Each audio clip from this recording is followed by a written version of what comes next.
Good evening. You're watching the news at 7:30 on ATV. I'm Emily Su. And I'm Raymond Yeung. Here's a look at tonight's top stories. Security chief says police ready to handle Sunday's Occupy Central rally should it escalate. Hong Kong residents feared to be among dozens injured in Canadian bus crash.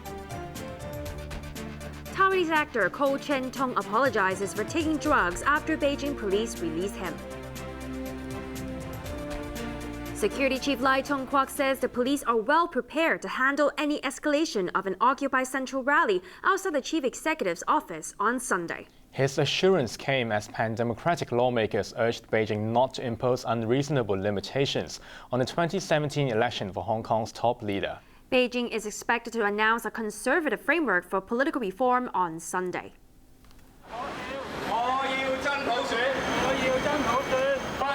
Led by lawmaker Kwok Ka-ki, members of the Civic Party marched from Western Police Station to the liaison office to demand a genuinely competitive chief executive election in 2017. Armed with a jumbo-sized ballot form, which included the names of Chief Executive Leung Chun-ying, Education Minister Eddie Ng, and Police Chief Andy Zhang, the protesters said voters should be able to choose candidates from all sides of the political spectrum. They warned Beijing not to disappoint Hong Kong people by imposing what they called unreasonable limitations on constitutional reform.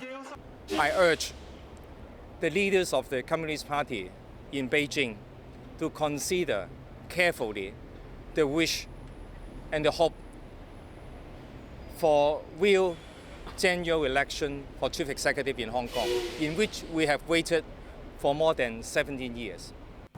Their protest came 2 days before China's top legislature is expected to lay down a framework that will determine Hong Kong's political future. There have been indications that it will set a higher than expected threshold for chief executive hopefuls and cap the number of candidates at 2 or 3. Although opposition lawmakers are disappointed with the signals from Beijing, the ADPL's Frederick Fung said most of them will attend a seminar hosted by Basic Law Committee Chairman Li Fei on Monday to explain the final decision made by the National People's Congress Standing Committee. But they will also join Occupy Central's mass rally outside the chief executive's office on Sunday to denounce any plan that fails to meet international standards. Occupy leader Benny Tai described the event as the starting point of a long-term civil disobedience campaign, setting a stage for a showdown with Beijing. Security Chief Lai Tong-kwok said the police are prepared if Occupy leaders decide to go ahead as early as Sunday with their plan to blockade Central in a bid to force Beijing to change its stance. The police will facilitate all peaceful assembly and expression of opinion, but the basic line is they cannot breach the law. If there is a breach in law, of course the police will take appropriate and prompt actions to handle the situation.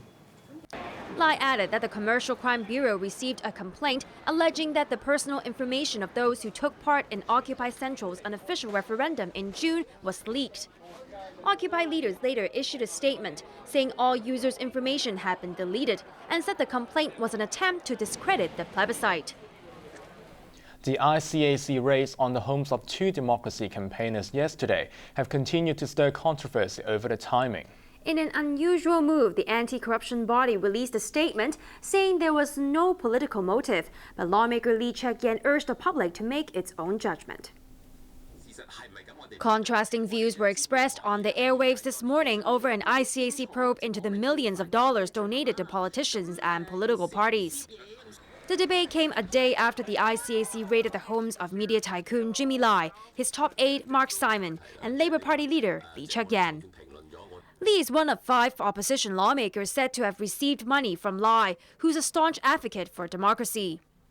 The anti-corruption body, which is usually tight-lipped about its operations, issued a statement late last night, stressing that the 3 men had not been arrested. Before the handover, we rarely reveal the identity of the subjects being investigated, as they should be protected, said Stephen Char, a former ICAC chief investigator. I think because Lee is a public figure, the ICAC needed to strike a balance. Char added they went straight to Lee for the relevant bank records to save time, as it could take much longer to obtain the documents from the bank. The former chief investigator said he does not think the probe is politically motivated, something which the ICAC itself has stressed. That's because the probe comes just days before Beijing reveals the framework for the city's political future. The signals from the capital suggest that it will be more conservative than expected, setting the stage for a showdown with Democrats. Li urged members of the public to judge for themselves whether the timing of the ICAC probe is coincidental or form of political persecution. He reiterated he has done nothing wrong, but admitted he could have better handled the $1.5 million he received from Lai. The lawmaker earlier said he kept a third of the donation from Lai in his personal bank account for 9 months while waiting for permission to start a recycling social enterprise run by his party. Alan Leung, another lawmaker who received money from Lai, called on ICAC Commissioner Simon Pei to allay public concerns. There are, of course, doubts and suspicions about the ICAC creating white terror by the high-profile house searches of Mr. Lai and the Honourable Mr. Li. I hope the ICAC has the courage and has a heart big enough to understand that such queries are fully justified and reasonable in all the given circumstances. The media tycoon used the website of his flagship newspaper, Apple Daily, to hit back at his critics, saying he knew there's a price to pay for taking a stand. The tycoon added the fact that the ICAC found nothing in his house is the best statement. Trading of shares in Lai's Next Media Group resumed today after being suspended yesterday. The Equal Opportunities Commission will not extend the deadline for a consultation on reviewing anti-discrimination laws, despite a possible conflict of interest. But the group's chairman, Yeung, admits its credibility may have been damaged after one of his senior officials helped members of his church to make submissions to counter those from gay rights groups. ATV's Arthur Urquiola reports. The head of the Equal Opportunities Commission kicked off the first ever international symposium held here to discuss the rights of the LGBTI community, lesbians and gays, as well as bisexual, transgender, and intersex people. The forum follows the launch last month of a consultation on outlawing discrimination on the grounds of marital and residency status. Gay rights groups support some of the proposals even though sexual orientation is not covered, as the issue is still being studied. We hold great concern for the protection of equal rights of other vulnerable sectors, including the LGBTI persons, who are at risk of being marginalized and unfairly treated in our community. We strongly believe that it is our responsibility to speak out for justice on behalf of those who are vulnerable. It is also our responsibility to initiate public discussions and advance understanding to ensure that everyone can enjoy equal protection irrespective of factors such as sexual orientation and gender identity. However, questions have been raised over a potential conflict of interest within the commission, as one of its top officials was accused of helping members of his church to submit views to counter those from gay rights activists. Hosea Chok, an acting director of operations, was relieved of his role in the law review after handing out sample letters at a church meeting. Chow said the incident has damaged the Commission's credibility and warned staff not to do anything to jeopardize its image. He said Chok was not responsible for any analysis during the consultation and was not involved in the Commission's study on sexual orientation. As such, there was no need to extend the deadline for the consultation, although the EOC has launched an internal investigation into the case. Arthur Urquiola, ATV News. Dozens of tourists, including some said to be from Hong Kong, have been injured in a bus crash in Canada. The tour bus was reported to be traveling well above the speed limit before the accident at a downhill stretch of highway in the province of British Columbia. What began as a happy journey in Canada turned into a nightmare. At least half a dozen tourists are fighting for their lives after being airlifted to hospital following a horrific bus crash. A coach carrying 55 tourists was returning from a 4-day trip to the Canadian Rocky Mountains when the vehicle flipped over on the Coquihalla Highway in British Columbia. Witnesses said the coach was traveling well over 130 kilometers per hour. The driver and all the tourists were injured. 6 of them were admitted to hospital in critical condition and 15 in serious condition. Interior Health has called a code orange at 2 of our hospitals this afternoon as a result of a bus accident on the Coquihalla. A Canadian travel agency confirmed that the group of Chinese, Malaysian and Asian tourists were heading for Vancouver, about 3 hours' drive away. It's believed some on board are from Hong Kong, but the immigration department here said it has not received requests for assistance. Taiwanese movie star Ko Chen-tong has made a tearful apology after being released in Beijing, where he was detained for 2 weeks after admitting to smoking marijuana. Ko, who vowed never to use drugs again, returned to Taiwan tonight, where he could face criminal charges after undergoing drug tests. ATV's Alison Chan reports. A tearful Ko Chen-tong faced the cameras in Beijing today to apologize for smoking marijuana. I was wrong, very, very wrong, the 23-year-old Taiwanese film star admitted. Please do not do anything illegal like I did, he advised his fans and pledged to change his ways.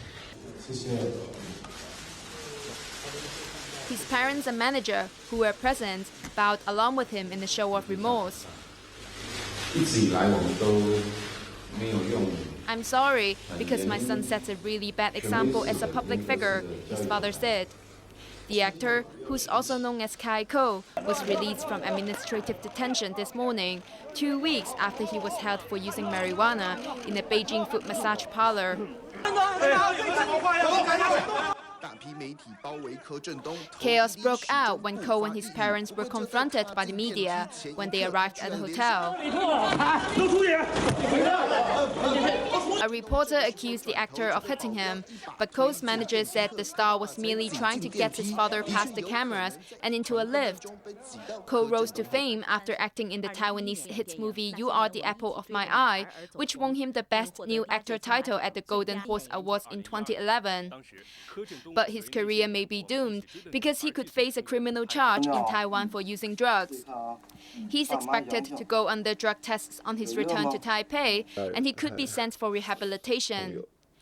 Ko, who will make another formal apology on home ground tomorrow, was detained along with his friend J.C. Chan, son of Hong Kong kung fu star Jackie Chan. The younger Chan's home in Beijing was raided by police during a crackdown on drugs. More than 100 grams of marijuana were seized from his apartment, and the 32-year-old could be charged with accommodating drug users or providing a shelter for others to abuse drugs. If found guilty, he could be jailed for up to 3 years. Beijing police have yet to announce any formal charges against Chan, who remains in detention.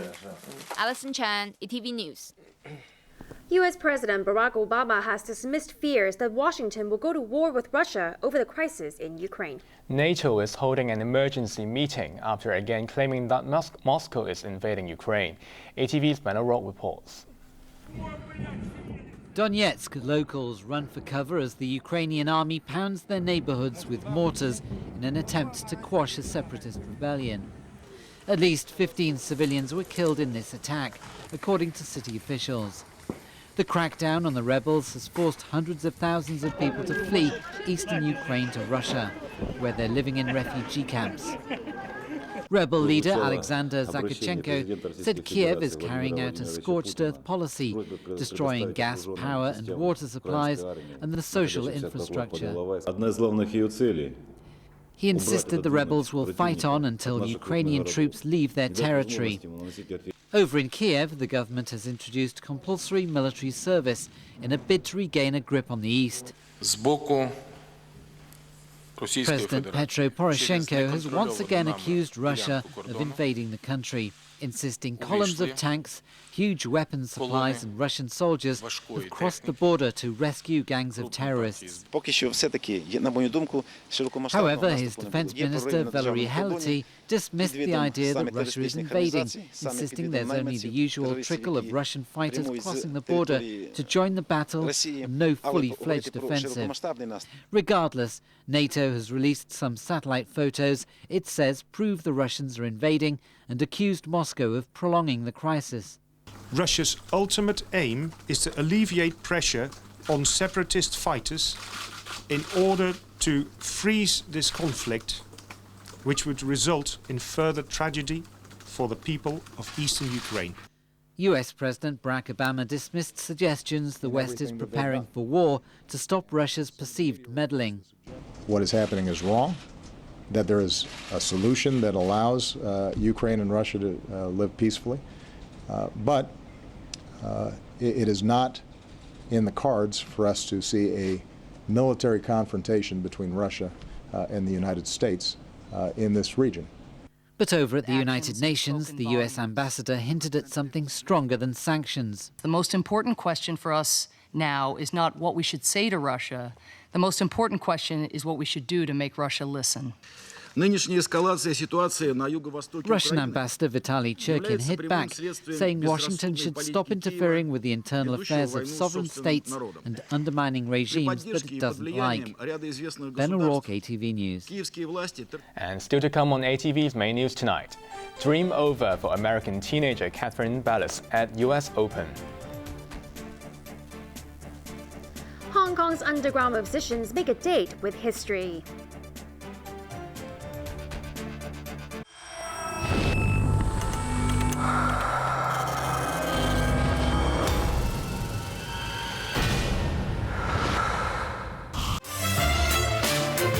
Historical time. Find out Britain's top antiques enthusiast. To be one step closer to becoming an antiques master. Contestants are eager to show their talents. Now, the competition starts.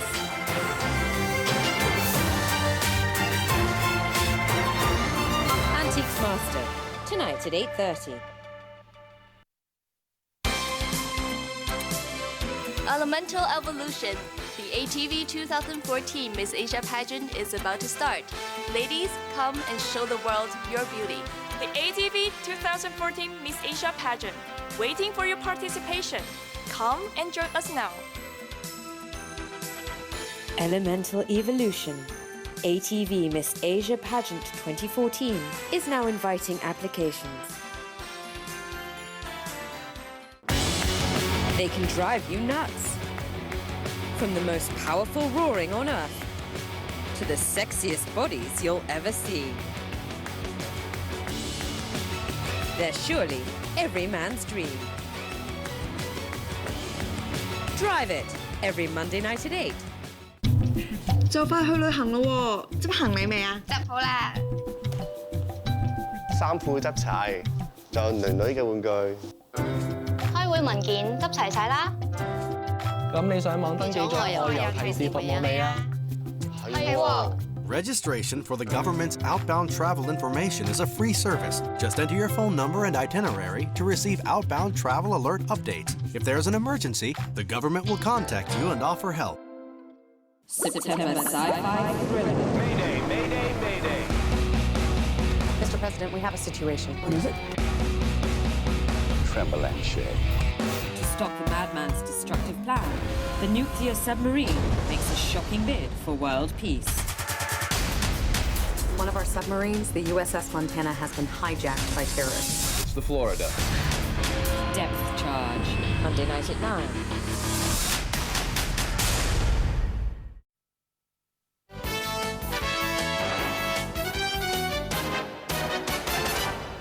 Militants in Syria and Iraq have stepped up their offensive against government forces as they try to expand the areas under their control. Scores of Syrian soldiers were killed after extremists captured an airbase, while another group seized more than 40 UN peacekeepers, after Urkula reports.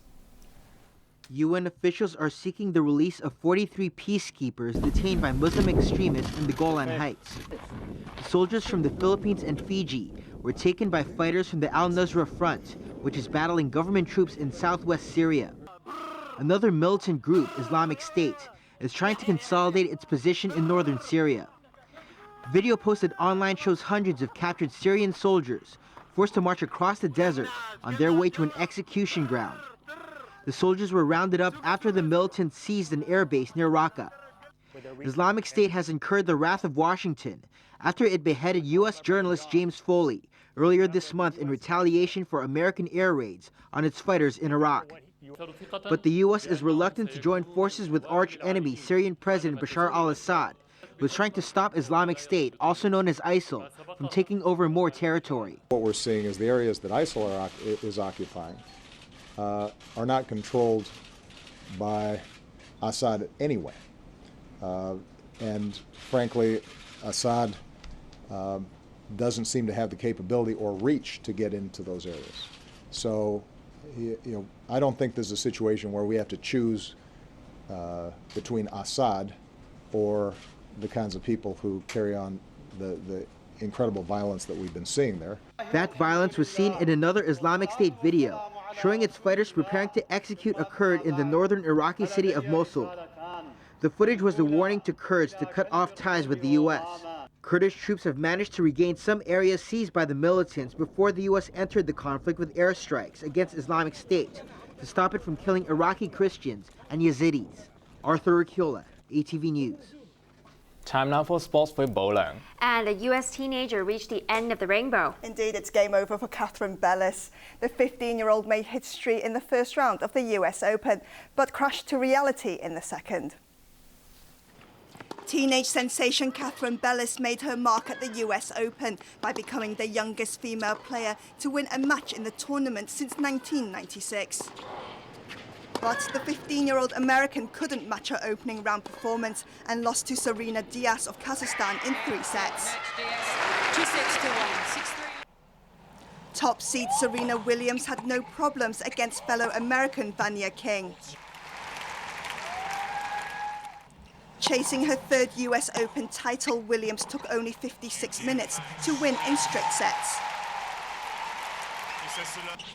In the men's event, world #1 Novak Djokovic cruised past Frenchman Paul-Henri Mathieu 6-1, 6-3, 6-love.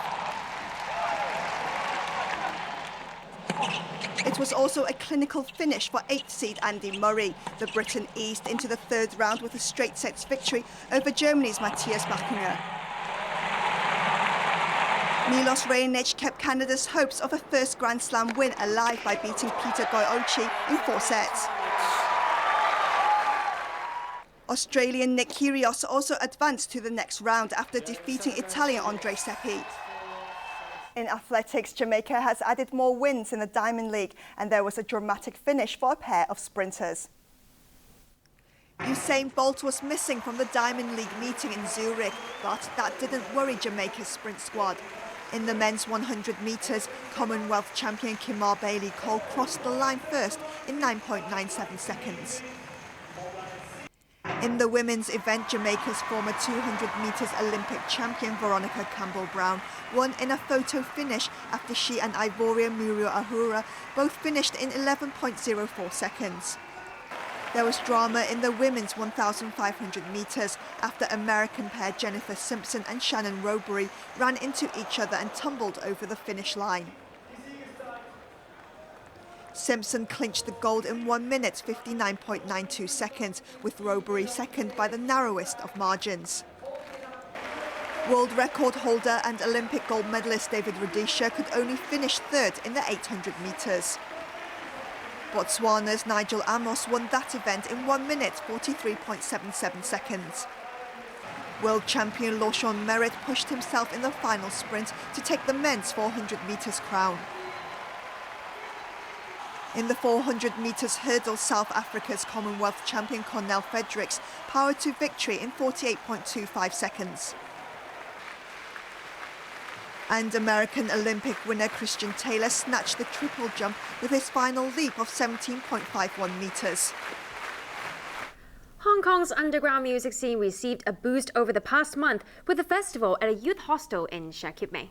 It's the first of its kind, using a historic public housing block to solve the shortage of performing space and promote culture at the same time. ATV intern Lokie Wong reports. Over the past month, Hong Kong's underground musicians have been gathering every Friday and Saturday for the first music festival held at Mayho House in Shek Kip Mei. Nothing seems special about this place until you dig a bit deeper into its history. It's the last of the so-called Mark II public housing buildings, dating back to the 1950s, and was part of an estate built to resettle thousands left homeless by a devastating fire. It's been preserved and given a new lease of life as a youth hostel. For this event, the building hosts a cultural and music show with organizers utilizing its courtyard in a throwback to the 1970s. The back courtyard was the playground at that time. So having this playground, having that merry-go-around items at the back courtyard, actually we want to bring in that sort of atmosphere to the concert. At the same time, we also provide a space for them to perform, as we know that Hong Kong is a lack of open space for cultural activities. That's a common problem for performers these days. I think it's hard to find a good place that the audience can sit well and sit comfortably and with good sound quality. It's quite hard to find a place like this. Jie and her younger sister, Jie Tin-Lo, say the problem of suitable space is hampering artistic development. Not bright. We can see the future. We can see the future. That's reflected by the fact that although the show has been warmly received, it's not clear it can be held again next year. Mayo House is a great example of how the old meets the new. Hong Kong's limited performing space can restrict the development of local art, but creative ways to incorporate past culture with current music is a start to remedy the problem. Lokie Wong, ATV News. A look at the weather before we go. It was mainly fine and very hot today. Temperatures range from 27.5 to 34.1 degrees, while the relative humidity was between 57 and 88%. Winds were moderate coming in from the east. Let's check on the ultraviolet reading. The maximum recorded for the day was 12. Tomorrow's UV index will be around 12 as well. Now for a look at the weather in the region. A subtropical ridge of high pressure brought generally fine weather to the coast of southeast China. And now the satellite images. It is mainly fine over most areas of southern China, but there were showers in the northern part of the South China Sea. Here's what we can expect over the next few days. More fine and very hot weather tomorrow. Temperatures will range from 28 to 33 degrees. Sunny periods with a few showers early next week. Here are the latest pollution readings under the Air Quality Health Index. General stations are at 2 to 3, meaning the health risk is low. Roadside levels are at 4 and the health risk is moderate. Finally, here's the weather around the world.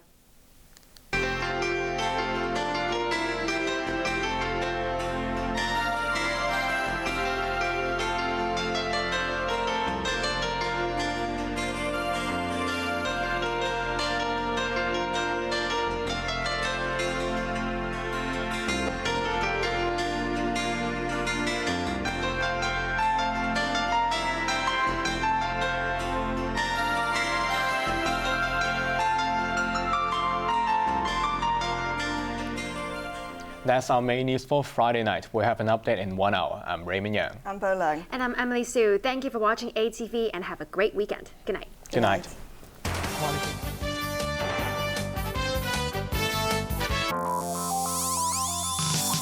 Coming up, a window on.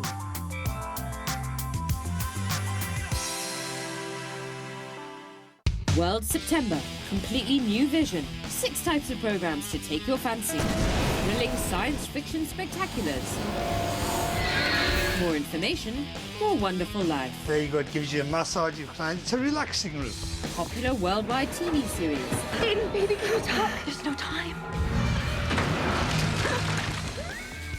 All embracing documentaries. And I'm creating a new identity. Relaxing weekend. Rock on. Oh, I shouldn't be cheering. Intense horse racing. Prepare to be overwhelmed by the extraordinary September. All about documentary. Challenging the great summits of the world. Ascending the formidable granite wall of Yosemite, Half Dome of USA. Climbing up Austria's highest peak, Großglockner. Finding the great inspiration of life on the extraordinary journey. The Great Summits 2, tonight at 10. Use your time wisely. Make every hour of every day count.